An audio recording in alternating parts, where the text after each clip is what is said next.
dibekuk tim Satuan Reserse Kriminal Polres Jember saat bersembunyi di wilayah Banjar Tegal, Kecamatan Kute, Badung, Bali.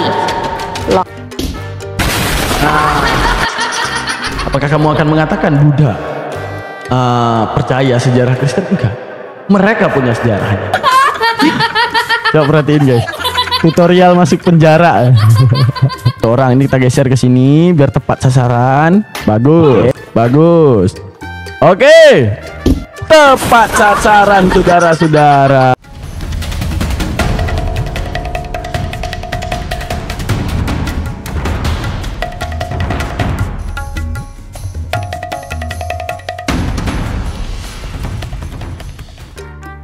Oke, assalamualaikum warahmatullahi taala wabarakatuh. Baru-baru ini diringkusnya seorang polemikus Kristen ya terhadap Muslim dengan narasi yang sangat pedis. Itu mengatakan Nabi Muhammad adalah wujud fiktif, bahwa keberadaannya itu tidak pernah ada di muka bumi ini. Sekarang gini teman-teman, kebenaran Nabi Muhammad benarnya karena dia pernah ada, karena dia orang Arab, karena dia anaknya seorang Quraisy yang terpandang, atau karena apa? Mari kita bahas ulasan ini secara mantik. Jadi artinya agar kita bisa menjawab. Artinya kita bisa menjawab, andaikan Nabi Muhammad fiktif pun, mungkinkah kita akan beralih ke Kristen dan menyembah anak manusia? Maksudnya, andaikan nih pembuktian, ya kan, setelah bukti sejarah bla bla bla bla bla, ternyata Nabi Muhammad beneran fiktif misalnya. Lalu kita nyembah Tuhan yang gimana? Anak manusia noh? Yang patung noh? Yang kayak gimana? Hah? Yang kayak gimana? Sekarang kalian mau mendengar sosok yang fiktif tapi menyembah Tuhan yang sebenarnya, atau sosok yang ada tapi harus menyembah manusia, atau menyembah patung, menyembah dewa? Itu yang kemudian kita harus bicarakan secara narasi mantikiah, secara ilmu fikir. Oke, mari kita lihat dulu cuplikan daripada penangkapan Franz Donald. Lanjut. Upaya pelarian seorang konten kreator YouTube asal Jember, Jawa Timur akhirnya terhenti. Pria berinisial DI 47 tahun berhasil diringkus aparat kepolisian setelah sempat menjadi buronan atas dugaan ujaran kebencian dan penistaan agama. DI dibekuk tim Satuan Reserse Kriminal Polres Jember saat bersembunyi di wilayah Banjar Tegal, Kecamatan Kute, Badung, Bali. Lokasi. Oke. Untuk sosok yang seperti ini mungkin kita kasih hadiah dulu ya, biar enak ya, penyambutan hangat. Ini namanya sambutan hangat. Ya, kasih sambutan hangat. Iya bang, bagus bang. Kasih sambutan hangat ya bang.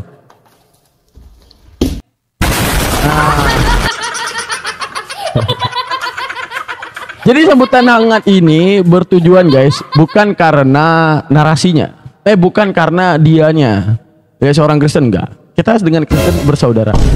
Tapi otaknya yang saya tendang tadi, yang saya coba buktikan bahwa otaknya kok tidak bisa berpikir sama sekali. Karena kasihannya manusia ketika diberikan otak sebagai tolak ukur ataupun alat pembanding, tapi justru dia tidak menggunakannya. Maksudnya gimana Bang Daman? Oke. Nanti kita bahas masalah Nabi Muhammad fiktif ataupun tidak secara logika. Artinya secara logika, yang kalau kucing pun dikasih pikiran yang seperti itu, maka kucing juga dapat berpikir seperti itu. Masalahnya ketika kucing dapat berpikir, kenapa ini orang nggak bisa? Enggak. Apa kayak gitu? Senyumnya jelek. Itu yang akan kita coba bahas ya. Oke. Dari video mana kira-kira Bang Daman? Oke, kita tampilkan videonya.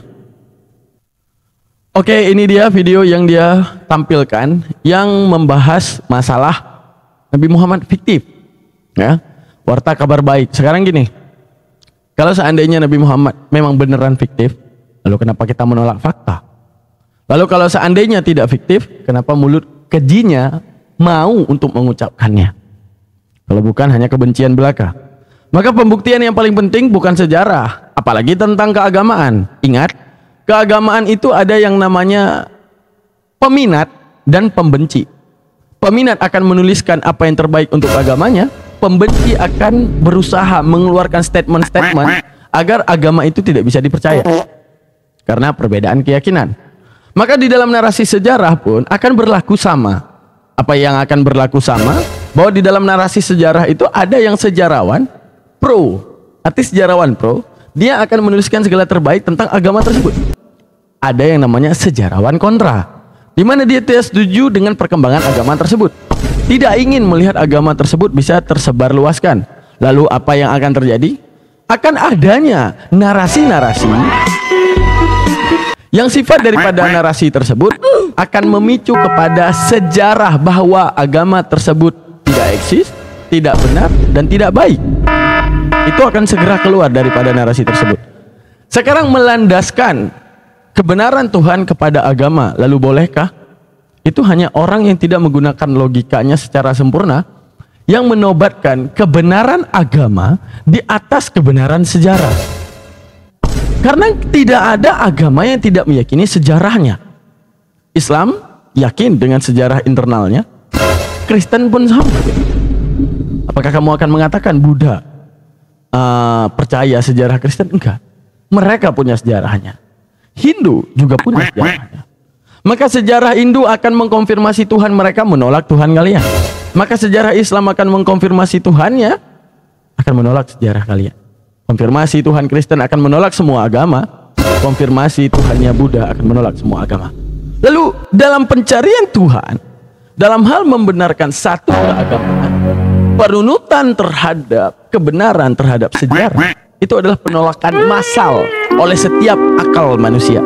Karena nyatanya dalam berpikir kita akan menyimpulkan gini, kebenaran absolut daripada sebuah sejarah, andaikan sejarah tersebut dibahaskan tanpa ada pro kontra. Misalnya penemu lampu Thomas Alva Edison, karena sejarah ini kan sifatnya lampau, bukan masa depan yang akan datang atau masa sekarang yang disebut fakta.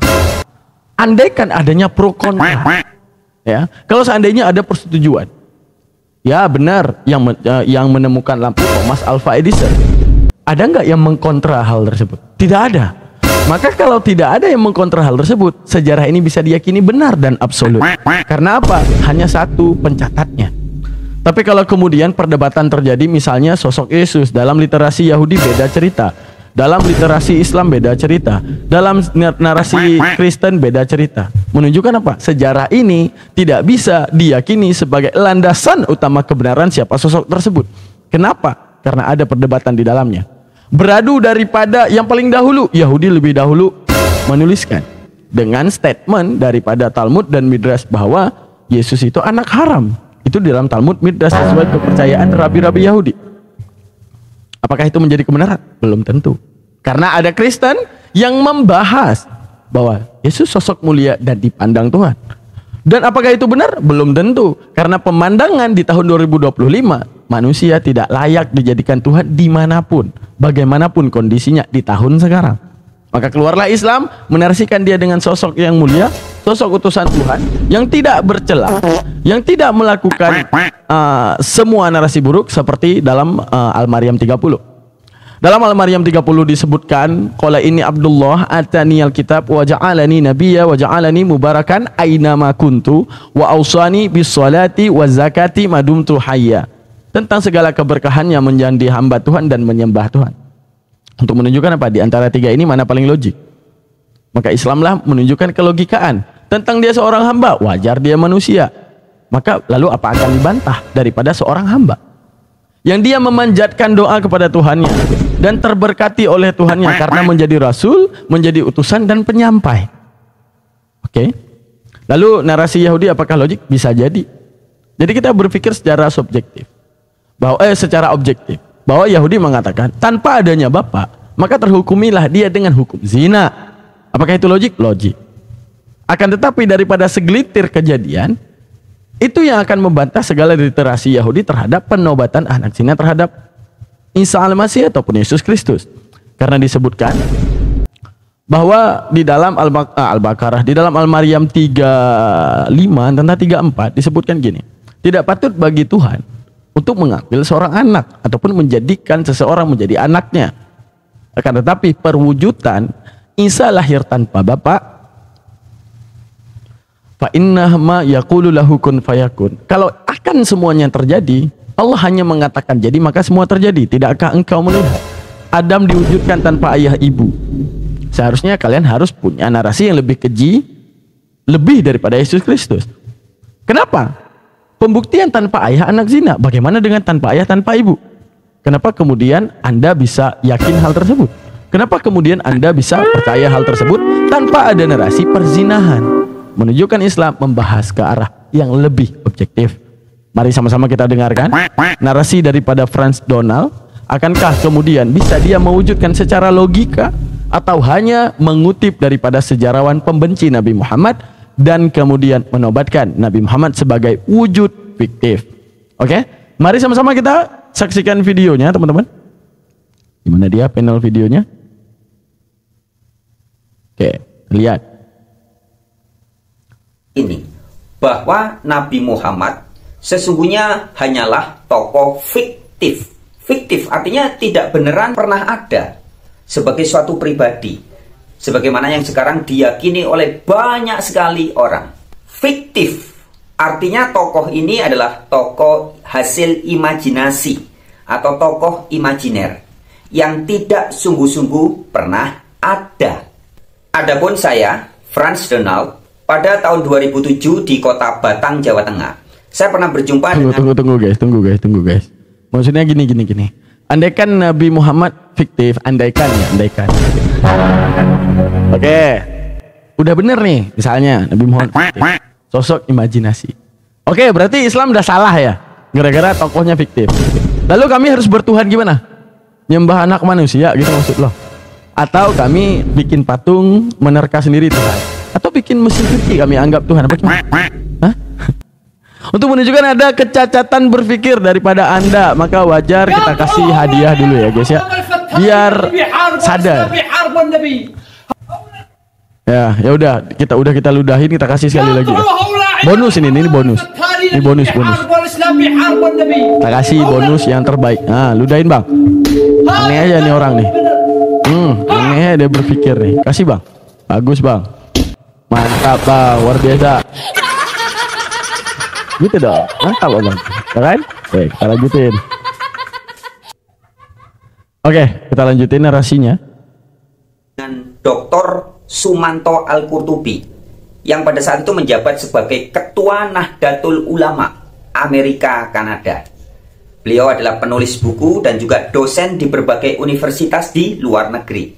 Nah, pada tahun 2007 itu ketika beliau sedang liburan pulang ke Indonesia, yaitu di rumahnya di kota Batang, Jawa Tengah, saya sempat mengunjunginya dan kita bincang-bincang tentang banyak hal. Dan salah satu hal yang tegas disampaikan oleh Dr. Sumanto Al-Qurtubi adalah bahwa patut diduga kuat bahwa sesungguhnya Nabi Muhammad adalah apa namanya itu Sumanto ya, wajar pemakan manusia tuh bang, nggak usah percaya. Sumanto bang, aneh. Tapi percaya nggak dengan narasi dia? Ada seorang Nahdlatul Ulama mengindikasikan kuat bahwa Nabi Muhammad fiktif. Tanya kepada orang yang mengatakan tersebut, woi, apa Bang Sumanto Nahdlatul Ulama? Oke, andaikan Nabi Muhammad fiktif, kita nyembah siapa nih sebenarnya? Patung? Nyembah biawak? Nyembah kadal? Nyembah charger? Nyembah apa? Nyembah apa nih? Yang bagusnya? Nyembah biawak? Tokoh fiktif, ya. Artinya tidak benar-benar ada, atau tokoh ini hanyalah hasil adalah tokoh fiktif, ya. Artinya tidak benar-benar ada, atau tokoh ini hanyalah hasil imajinasi, khayalan, ya, tokoh imajiner yang dibuat oleh orang-orang di tanah Arab pada abad-abad sekitar tahun 800, tahun 900, tahun 1000 dan sekitar itu. Itu disampaikan oleh Dr. Sumanto Al-Qurtubi kepada saya. Nah, mungkin sebagian dari Anda di sini aja harus kita geplak ya pemahamannya. Gini teman-teman, gini. Narasinya Nabi Muhammad tokoh fiktif yang dibuat oleh orang Arab kala itu. Di mana Arab ya, kalau kita melihat daripada sejarah mula-mula Arab, mereka itu pagan Quraisy. Mereka menyembah Lata, Uzza dan Hubal. Oke, mereka menyembah berhala sebelum Nabi Muhammad datang, dan itu dikonfirmasi oleh seluruh Arab dan boleh bertanya. Benar nggak dulu Quraisy ini rentan menyembah berhala? Iya. Sekarang gini, imajiner orang yang tadinya kan Nabi Muhammad nggak ada nih, berarti nggak ada risalah, nggak ada penyampaian terhadap Islam, ya kan? Berarti nggak ada dong. Oke. Tiba-tiba teman-teman, ada imajiner yang membuat satu tokoh Nabi Muhammad yang ajarannya beda dengan ajaran pagan. Logik nggak kira-kira? Hah? Logik nggak ini? Ini orang mikir nggak kira-kira? Seharusnya mereka yang paganisme tadi mewujudkan suatu tokoh imajiner yang bukan mengkontra agama mereka. Membuat imajiner, mereka dulu nyembah Lata, Uzza, dan Hubal. Berarti terkontaminasi akal dia untuk menyembah wujudnya media patung untuk Tuhan. Maka imajiner Muhammad misalnya diimajinasikan, maka membawa risalah baru, ketuhanan baru yang bentuknya pagan juga dong. Kalau imajinasinya kayak gitu. Nah, mewujudkan sosok pagan lagi. Bagaimana sosok pagan lagi? Dia buat. Ternyata Tuhan itu bukan Lata, Uzza, dan Hubal, melainkan Soromenos, Kalapotos, Tastan, Kolodor. Misalnya. Sosok-sosok yang seperti itu misalnya. Dan gitu ya. Yang itu patung juga. Berarti imajiner dong, imajiner. Ini imajinernya aneh. Justru dengan imajinasi justru lebih logik. Nggak ada misalnya pagan Arab. Ketika kemudian dari dalam pagan Arab tersebut menciptakan imajiner yang membantah agama mereka sendiri. Ini namanya orang gabut nyari ribut. Di sini aja udah nggak connect omongannya. Lalu bagaimana dengan yang ke depan? Bisa dipahami maksudnya? Kamu ada orang nyembah patung dengan nama Lata, Uzza, Hubal. Maka kalau kamu adalah sosok imajin, kamu mewujudkan sosok imajin, nyembah patung juga dong. Nggak mungkin nyembah kepada sesuatu yang bisa diterima oleh akal. Misalnya kayak menyembah pemilik langit dan bumi ini, yang pemilik langit dan bumi ini tidak serupa dengan makhluk, di mana itu masuk dalam ilmu diferensia akal. Apa diferensia akal? Di saat akal bisa membedakan di antara pensil dan buaya, buaya dengan tanah, tanah dengan lembu, lembu dengan genteng, genteng dengan biawak, biawak dengan buaya, buaya dengan manusia, manusia dengan patung, semuanya bisa dibedakan.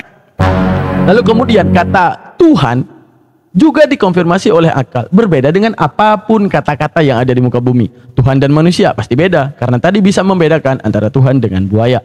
Saat kita berhasil membedakan antara Tuhan dengan buaya, maka Tuhan dengan manusia beda. Tuhan dengan patung pasti beda. Tuhan dengan apapun pasti beda. Kenapa? Karena adanya tadi konfirmasi di dalam chipset akal yang dinamakan dengan diferensia, pembeda total, totalitas di dalam membedakan. Oke. Karena adanya totalitas di dalam membedakan, disitulah benar apa yang dikatakan oleh sosok yang diduga fiktif. Laisa kamitslihi syai'un, tidak ada yang serupa dengan makhluknya. Lalu andaikan pembuktian daripada segala pembuktian pembenci Islam bahwa Nabi Muhammad fiktif, maksudnya kalian lebih pilih mana? Percaya sosok yang diduga fiktif dengan narasi logika yang teramat tinggi, ataupun percaya gara-gara fiktifnya sosok tersebut kita kembali menyembah segala sesuatu yang nggak masuk logika, seperti menyembah manusia misalnya, di mana di tahun 2025 bagaimanapun kondisi manusia tersebut melakukan keajaiban apapun, manusia tersebut tidak akan pernah bisa dikonfirmasi manusia adalah Tuhan. Kenapa? Karena ketika otomatisnya akal disebutkan kata Tuhan, dia mengkonfirmasi maha kuasa, maha hebat, maha segalanya. Lalu dengan wujudnya manusia membatalkan kuasa, membatalkan hebat, membatalkan segalanya dengan segala esensi yang ditanggung oleh pribadi manusia. Apa itu? Kelemahan. Maka penyebatan lemah terhadap Tuhan ditolakkan. Penyematan kata kelahiran pada Tuhan ditolakkan. Di dalam apa ditolakkan? Di dalam postulatnya akal. Lalu bagaimana kita mengkonfirmasi bahwa Tuhan itu adalah bahwa dengan wujudnya sosok fiktif ini kita harus menolak dia? Itu goblok. Untuk menunjukkan apa? Ada manusia yang berpikir sejauh ini dan logik. Tidak mungkin ini manusia nggak pernah ada. Tidak mungkin yang namanya imajinasi bisa menembus kodrat tertinggi daripada akal sama seperti yang dipikirkan oleh Nabi Muhammad. Yang itu datang daripada ilhamnya Tuhan. Itu satu. Oke, sekarang kita lanjut lagi. Ada tagline yang saya ingin kejar di sini ya guys ya. Kita dengerin lagi. Juga ada yang pernah mendengar informasi seperti ini teman-teman ya. Tetapi pada video kali ini saya akan sajikan. Tapi sebelum itu kayaknya orang ini kita kasih hadiah dulu deh. Ya. Nah, belum sadar. Kita kasih hadiah sampai sadar ya.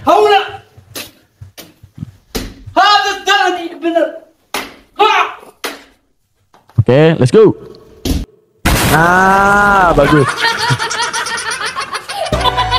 Bagus ini. Lalu bagaimana kita akan mengonfirmasi?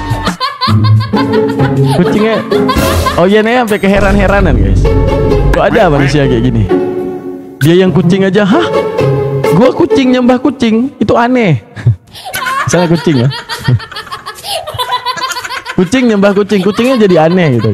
Manusia nyembah manusia. Manusia nyembah manusia, si manusia itu nggak sadar kalau dia aneh. Tapi kalau kucing ada nggak antara kucing nyembah kucing? Kagak ada. Misalnya dalam satu perwujudan ada yang namanya kucing nyembah kucing, singa nyembah singa. Maka menunjukkan ada satu kewajaran. Ya. Tapi dari antara binatang aja yang nggak diberikan akal, mereka bisa mengkonfirmasi bahwa ya Tuhan ya bukan daripada mereka sendiri. Lalu manusia nggak merasa aneh saat mereka menuhankan yang sesama dengan dirinya. Gitu ya guys ya. Oke, kita lanjut lagi. Apa yang dia katakan ya? Dan sebuah edukasi yang disampaikan oleh orang yang saat ini sedang viral-viralnya teman-teman ya. Bukan edukasi, ini namanya pembodohan publik, membuat publik gak usah mikir. Dan yang anehnya nanti Kristen, kita lihat ya. Ayo kita lihat kira-kira Kristen bakal komen apa ya. Komennya yang seru ya, komennya yang seru. Karena bentar lagi kita bahas secara objektif bagaimana kemudian apa itu arti daripada segalanya. Bentar, mana dia? Data.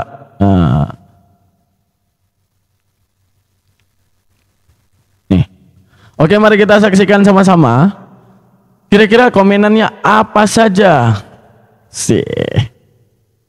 Yang warga Islam tersinggung sih dengan bangganya dong, ya kan? Dengan bangganya dong. Wah, apologet kami nih luar biasa. Pastiin jangan damai di atas materai ya bos nanti. Oke. Ini ada ChatGPT bilang pertanyaan. ChatGPT ini kan merangkum segala data-data. Secara sejarah kami mayoritas ahli sejarah termasuk sekuler maupun non muslim mengaku eksistensi historis Nabi Muhammad. Itu ChatGPT. Sekarang kan kecanggihan daripada AI di mana dapat mengakses segala yang ada di internet dan lebih mengkonfirmasi bahwa sosok Nabi Muhammad ini pernah ada, bukan fiktif. Oke. Tapi yang paling enak ini biasanya ya. Tahu nggak apa teman-teman? Konfirmasi. Bentar.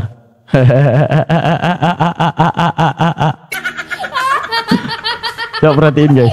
Tutorial masuk penjara.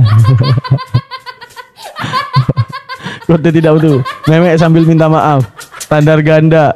Wah, banyak ini. Benar. Wah, berarti Kristen kagak dukung ya. Di konten ini kagak dukung. Biasanya dukung. Biasanya dukung. Kena penjara. Konten-konten sampah kebanyakan di subscribe. Setelah ditangkap kayak siput. Oke, kita lanjut guys. Yang cuplikan edukasinya. Ini kata dia edukasi itu adalah fiksi. Ini sosok seorang yang di luar negeri, biar kalian kenal, dengan akun namanya Cakra Mudonya. Dan dia adalah satu kampung dengan saya, orang Aceh ya guys. Kok bisa orang Aceh kayak gini ya? Dari kecil diajarin Islam, tiba-tiba pas gede, wah, jadi kayak gini guys. Ini orang Aceh, Cakra Mudonya, nama akun TikToknya. Aceh guys. Muhammad itu fiksi. Jadi Nabi Muhammad fiksi, dia menyembah manusia sekarang, kan lucu. Keyakinan saja. Kemudian lebih menarik lagi dari sudut Al-Quran, tidak ada satu ayat pun yang ketika tersebutkan nama Muhammad itu referensinya sebagai figur seperti yang kita baca dalam kitab hadis. Artinya sebagai figur. Makana Muhammadin aba mirjalikul. Tidak adalah Muhammad itu merupakan keayah-ayahan daripada seorang kamu. Lakini rasul, akan tetapi dia merupakan seorang rasul. Kira-kira itu figur apa bukan? Rasul figur apa bukan? Maksudnya gimana nih? Kata dia nggak ada satu ayat Al-Quran menyatakan bahwa dia adalah sosok figur. Rasul, utusan. Ya, itu figur apa bukan? Enggak. Bagi dia adonan donat kali itu. Adonan donat ya bang ya. Gimana cara dia berpikir? Aba mirijalikum. Jadi adanya Nabi Muhammad di muka bumi ini bukan karena ayahnya dari siapa, suaminya dari ada siapa, istri atau apa namanya itu pemimpin darinya siapa, panglima perang daripada siapa. Tidak ada hubungan kebenaran karena dia adalah merupakan esensi ataupun jabatan seperti ayahnya seseorang yang itu ataupun cucunya daripada seseorang itu. Enggak. Allah mengatakan lakini rasul. Penyebutan kata ayah misalnya. Ayah daripada saya namanya Lutfi. Lutfi ini sosok apa bukan ketika disebutkan kata ayah? Bukan kalau menurut ini orang. Lutfi ini adalah cicak mungkin ya, tokek dan segalanya. Tergantung. Mungkin Lutfi ini apa? Biawak ya? Ya, kira-kira ada disebutkan sosok ayah tadi ya. Katanya nggak ada perwujudan Nabi Muhammad sebagai figur, kan aneh ya. Jelas-jelas dua penyebatan. Kata Rasul, kata satu lagi apa? Kata Rasul, satu lagi kata ayah. Lalu bagaimana kita nolak guys? Aneh. Kagak pakai logika sama sekali. Kucing aja heran mani orang. Nah kita lanjutin ya. Dia ngomong apa lagi? 5 kali kata Muhammad tersebutkan dalam Al-Quran. Tidak satu pun, tidak satu tempat pun kata Muhammad itu direferensikan, dimaksudkan sebagai sesosok. Nabi Muhammad tidak dimasukkan sesosok. Tadi makanya Muhammadin Aba. Muhammad itu bukan tentang, Nabi Muhammad itu bukan tentang ayah-ayahan daripada seorang kamu. Ayah itu apa? Bukan sosok. Jadi apa ya? Angin, balon, kucing, lembu, apa sih? Ayah, narasi ayah. Ya. Maksudnya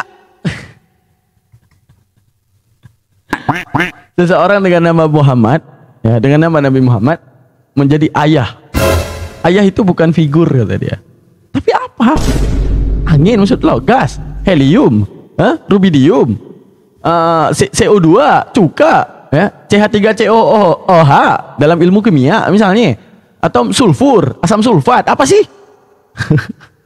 Seperti yang kita baca dalam kitab fikih, atau seperti yang diyakini umat Islam. Nah, timbul pertanyaan, Mr. M ini atau Muhammad jadi yang diyakini umat yang diagung-agungkan. Lihat ya, rata-rata gini, orang murtad masuk Islam rata-rata ketika akalnya sudah berfungsi. Tapi ketika orang mualaf, ketika akalnya mulai berfungsi dia Islam.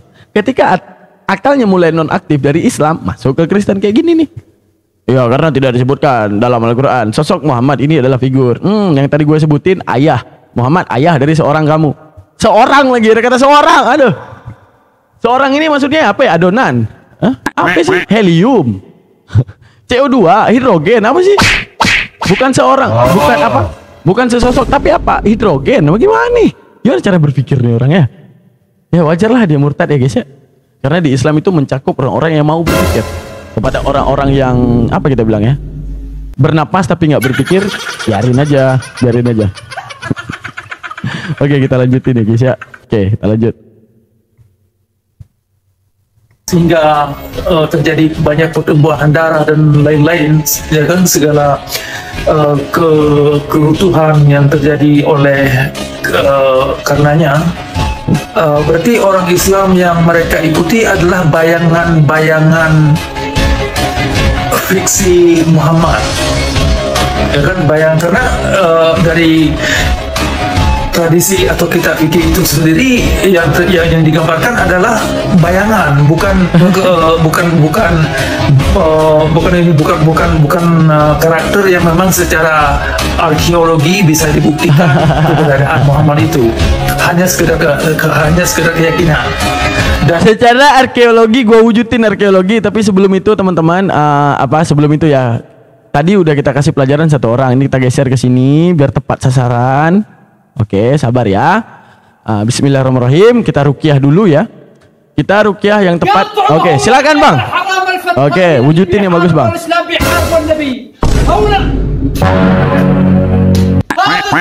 Oke Bang. Bagus. Oke. Tepat sasaran saudara-saudara. Tepat sasaran ternyata ya saudara-saudara. Ini dia. Karena tidak mau berpikir, Nabi Muhammad tidak punya arkeologi gitu dia. Segede gaban ataupun segala pembuktian arkeologi telah ada, dan itu dia bilang nggak ada pembuktian arkeologi. Ini otak, wajar botak ya, rambut aja nggak mau numbuh, kagak ada nutrisinya nih anak nih dalam otaknya, makanya wajar ya teman-teman ya. Oke, mari kita bahas. Oke, ini namanya narasi Jaka Golok bawa sembung. Narasi nggak nyambung, makanya orangnya bego. Oke, itu Jaka sembung bawa golok, nggak nyambung, woi. Karena ada sensor. Gini guys, mari kita bahas secara logikanya gimana, ataupun secara pemikiran yang sifatnya objektif. Sekarang gini, rentannya seorang anak yang lahir apalagi menyandang status yang tinggi, biasanya itu rentannya tetangganya ataupun orang di kalangan tersebut akan heboh untuk memberitahukan. Misalnya ketika adanya kelahiran presiden, ya, seseorang yang nanti jadi presiden, ya, dan menjadi tokoh evolusi Indonesia, menjadi ataupun tokoh perkembangan Indonesia, pasti senang. Weh, hebat, orang Soekarno lahir di kampung kami kok, presiden kami ini dari kampung kami nih, kan gitu ya. Pasti bangga, presiden doang. Sekarang Nabi Muhammad, seorang rasul yang lahir di kalangan Arab. Coba sekarang pergi ke Arab yang pertama, tanya ada nggak sosok ini pernah lahir dan menjadi rasul? Wah, dengan bangganya dong. Dengan bangganya dong mereka akan mengatakan bahwa iya, sosok ini pernah lahir. Tapi masih belum bisa menjamin kalau itu fiktif atau memang benar ada sosoknya. Teman-teman, Masjid Nabawi dengan Masjidil Aqsa yang menjadi Masjid Nabawi, Masjidil Aqsa, Masjidil Haram, yang menjadi fakta segede gaban di depan kalangan umat manusia bahwa di situ ada sosok, ada historical perjalanan daripada Isra Mi'rajnya daripada Rasulullah. Oke, ini teman-teman. Pertama, dari faktor internal yaitu Masjid Nabawi. Masjid Nabawi dibangun oleh Nabi Muhammad di atas tanah anak yatim yang bernama Suhel dan Sahel.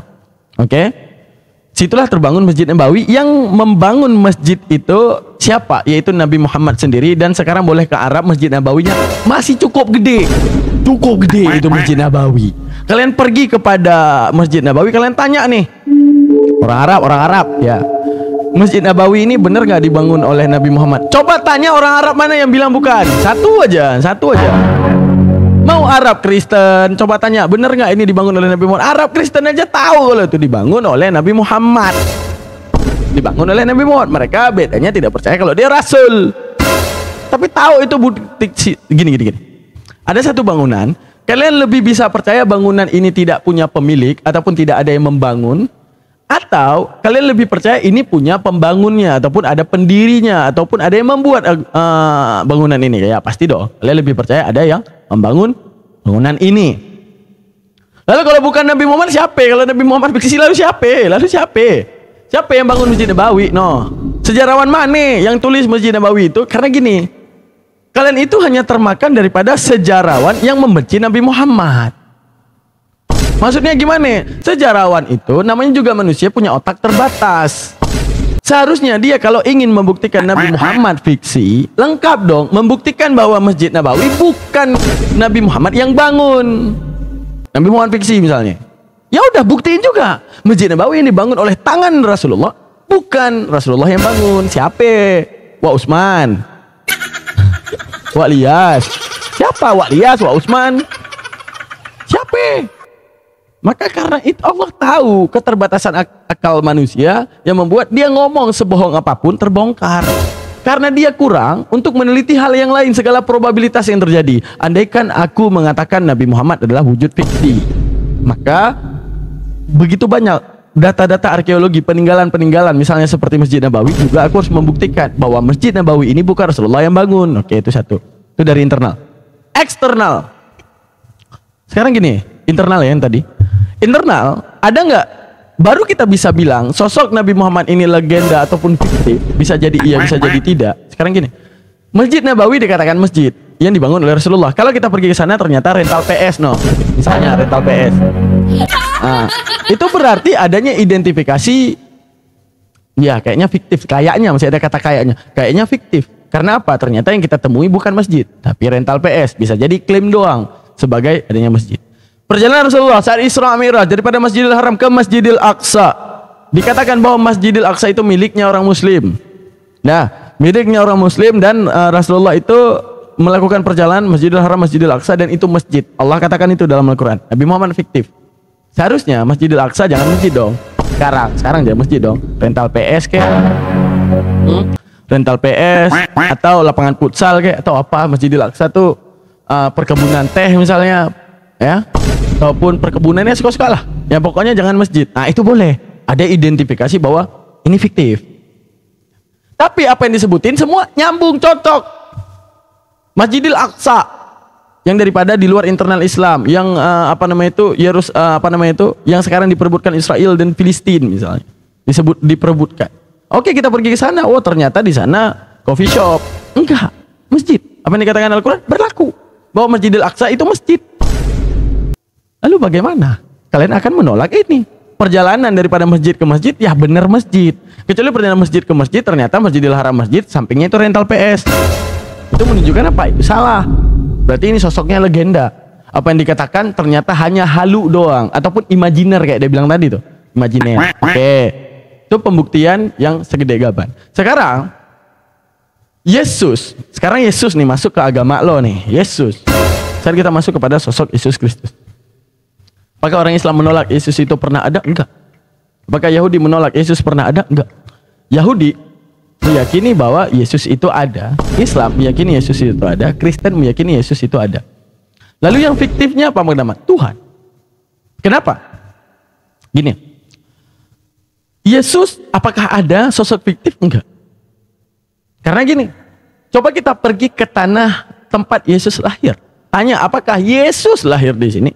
Kagak ada yang bantah. Benar, Yesus lahir di sini. Coba tanya, apakah Tuhan lahir di sini? Semua nolak, no? Ditolak. Di tanah kelahirannya sendiri, Tuhan pernahkah lahir di sini? Ditolak oleh tetangganya sendiri. Masa Tuhan lahir di kampung tersebut nggak heboh? Contoh, Tuhan lahir di Bogor misalnya. Gua pasti orang yang paling bangga tinggal di Bogor. Tuhan, no? Lahir di Bogor, coy. Enggak gua. Nah, paling seneng gua. Gua bilang, "Nak, ya, kamu harus bangga dengan tanah ini. Kenapa? Tuhan lahir di sini." Anak gua akan ngasih tahu kepada anaknya lagi, ngasih tahu ke cucu cici, kepada anaknya bahwa di kampung kami lahirnya Tuhan. Sekarang di kampung Yesus lahir, tanya. Pergi. Apakah Yesus lahir di sini? Benar. Apakah Tuhan lahir di sini? Kagak ada. Diludahin lu. Diludahin kayak mana Bang Daman? Kayak gini diludahinnya. Nah, kayak gini diludahinnya. Kayak gini. Kayak gitu. Diludahin insyaallah ya. Makan no. Kasih Bang. Ajar ya Bang. Kasih Bang. Yang kencang Bang. Makan tuh.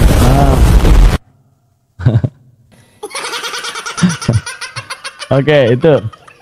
Sekarang gimana ceritanya? Tuhan lahir di tanah tersebut, masyarakatnya kagak heboh. Sampai sekarang kagak ada yang percaya itu ke tanah kelahirannya. Seharusnya tetangganya dong yang harus paling percaya. Begitu biasanya kayak kelahiran, anakku melahir. Wah, ternyata yang lahir Tuhan. Wah, tepuk tangan dong. Seneng banget dong mereka. Bahagia dong mereka. Masalahnya kagak ada yang percaya.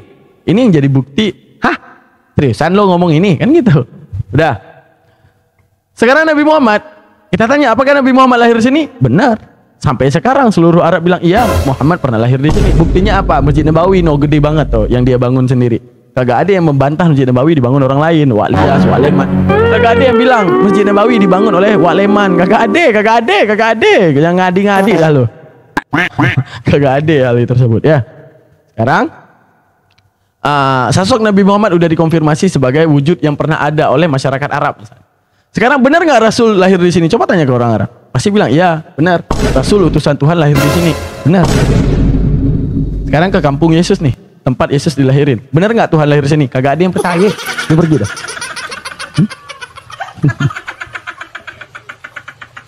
Astagfirullah. Tapi kalau kita ke kampung Yesus pergi, benar nggak Yesus lahir di sini? Benar. Ini menunjukkan apa? Kalian apa ya? Jaka sembut bawa bego nih. Gitu aja ya teman-teman ya. Jazakallah, terima kasih banyak. Maka tagline dari hari ini harus kita bahas. Kita harus pintar dalam menarasikan kelogikaan. Karena alat pembanding terhadap kebenaran itu bukan apa yang dituliskan orang, tapi apa yang diyakini dan dikonfirmasi oleh logika. Itu dia teman-teman ya. Sekarang kalau andaikan Nabi Muhammad fiktif, probabilitinya apa? Islam salah, Tuhan bukan Allah. Jadi maksudnya kami harus nyembah pohon mangga maksudnya. Sebenarnya kami harus nyembah pohon mangga. Dan nyembah pohon duren, dan nyembah anak manusia. Ya usah, mending percaya tokoh fiktif dong. Otak lu lebih termekanisme daripada lu percaya tokoh, ya bukan fiktif maksudnya, yang dianggap fiktif tadi. Daripada lu percaya tokoh yang lu harus nyembah mangga, no. Nyembah pohon duren. ataupun nyembah anak manusia. Gak usah lah, percaya yang fiktif aja deng, ya kan? Aneh-aneh aja mereka. Aduh, jaga sembuh mau begok ini mah. Oke, terima kasih banyak. Jazakallah. Jangan lupa subscribe, like, dan komen. Jangan lupa titipkan komentar, ya. Jangan lupa untuk support dan dukungannya. Banyak hal yang ingin kita buat di channelnya kita, termasuk podcast menghadirkan apologet ya, untuk kita bicarakan seputar ya bagaimana objektivitas manusia mencari Tuhan, lalu kenapa Islam menjadi Tuhan yang benar. Ya, itu akan selalu kita perbincangkan agar kemudian kita itu selalu berada dalam istiqamah memilih Tuhan yang sebenar-benarnya, teman-teman ya. Dukungannya boleh di rekening yang ada di bawah ini. Tuh, di rekening yang di bawah ini boleh di situ ya, teman-teman ya. Nah, dan itu akan kita gunakan insyaallah bikin podcast lah suatu saat ya. Kita buat studio lah teman-teman ya, insyaallah. Oke, jazakallah. Bye. Saya Almantiki Reaction, Ahmad Manhuri, pamit undur diri di depan kalian semua. Jangan lupa setiap hari kita akan hadirkan video-video seputar pemikiran manusia yang andaikan kucing diberikan kepala, kucing juga bisa mikir. Jadi kalau ada orang berspesifikasi gitu ya, di luar pemikiran kucing, kalau dikasih kepala ya berarti mereka tuh lebih rendah dari kucing. Udah itu aja. Terima kasih banyak. Assalamualaikum warahmatullahi taala wabarakatuh.